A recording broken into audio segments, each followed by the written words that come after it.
In June 2025, the world held its breath as Israel and Iran fought the most intense direct military confrontation in Middle Eastern history. 12 days of missiles, drones, and airstrikes, and then silence, a ceasefire. Most people thought the worst was over. They were wrong. 8 months later, the United States and Israel launched one of the most shocking military operations in modern history, assassinating Iran's supreme leader and dragging the entire region into a war nobody can easily escape. Today, we're going to break down exactly how we got here and ask the question that nobody in Washington seems willing to answer. Is this war actually in America's interest? It started on June 13th, 2025. Israel launched a massive surprise offensive against Iran, codenamed Operation Rising Lion. Over 200 fighter jets struck nuclear facilities in Natanz, Fordow, and Isfahan. Top Iranian military commanders and nuclear scientists were assassinated. Air defenses were shattered. Iran hit back hard. Over 550 ballistic missiles and more than 1,000 suicide drones were fired at Israel. The skies over Tel Aviv lit up. Some broke through, killing civilians. Then the United States stepped in directly. On June 22nd, American forces struck 3 of Iran's most fortified nuclear sites using bunker-busting bombs, sites Israel couldn't reach alone. Iran retaliated by firing missiles at the U.S. airbase in Qatar. No casualties, but the message was clear. America was now a target. After intense back-channel diplomacy through Qatar and Oman, Donald Trump announced a ceasefire on June 23rd. It took effect the next morning. The 12-day war was over. The final toll? Over 1,000 Iranians dead, 33 Israelis killed, Iran's nuclear program severely damaged. The ceasefire held, but barely. Iran's supreme leader Khamenei resurfaced days later in a recorded speech, warning America against future attacks. Iran's parliament began drafting legislation to exit the Nuclear Non-Proliferation Treaty. Iranian officials signaled they might accelerate their nuclear program, not slow it down.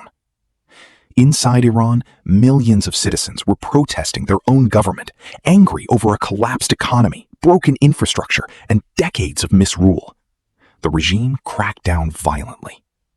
Meanwhile, negotiations were quietly happening. In early 2026, Iran and the U.S. began indirect talks in Oman, trying to reach a new nuclear deal. Iran was reportedly willing to reduce its uranium enrichment in exchange for sanctions relief. There was a real window for diplomacy. But that window was closing fast. In January 2026, Trump and Netanyahu held talks.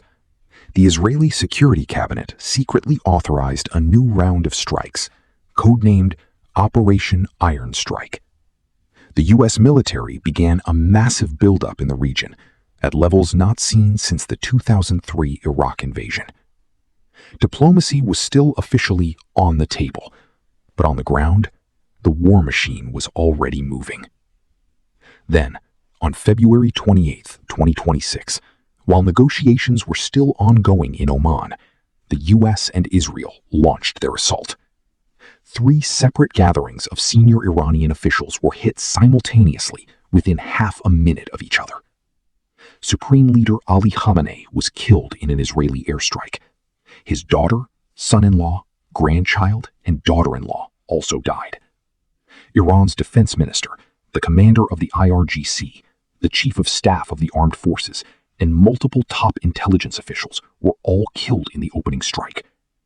Iran declared 40 days of mourning, and then it declared war. Iran didn't collapse. Instead, it expanded the battlefield. Missiles and drones rained down on U.S. military bases in Bahrain, Kuwait, Qatar, Saudi Arabia, the UAE, and Oman. Oil facilities and a residential high-rise were struck. Iran's military choked the Strait of Hormuz, the narrow waterway through which 20% of the world's oil passes, sending crude prices past $100 a barrel and threatening a global energy crisis. A new supreme leader was quickly selected, Khamenei's son, Moshtaba, with the IRGC pledging full loyalty. The regime did not fall. It hardened. The first 100 hours of the U.S. operation alone cost an estimated $3.7 billion, most of it unbudgeted. Now let's talk about the uncomfortable truth. First, the financial cost. America is already drowning in debt. This war has no defined budget, no exit strategy, and no clear endpoint. Military experts warn this could cost hundreds of billions before it's over, money that American taxpayers will carry for generations. Second, the human cost. American soldiers stationed across the Middle East are now prime targets. U.S. bases in 9 countries have already been struck. Every day this continues, American lives are at risk, not to defend American soil, but to fight a war that Israel wanted and Washington agreed to. Third, the economic cost. The Strait of Hormuz closure is already spiking global oil prices. Every day Americans are paying more at the gas pump.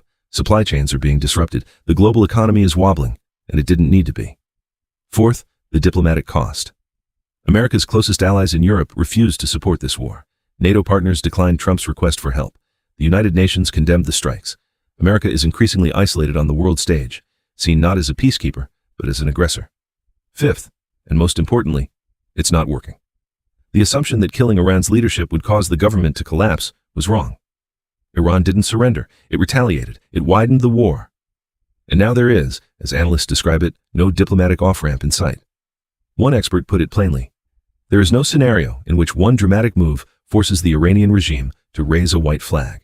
America did not go to war because Iran attacked it. America went to war during peace negotiations at Israel's urging and is now paying the price in blood, treasure, and global standing. History will judge whether this was strategy or a catastrophic mistake.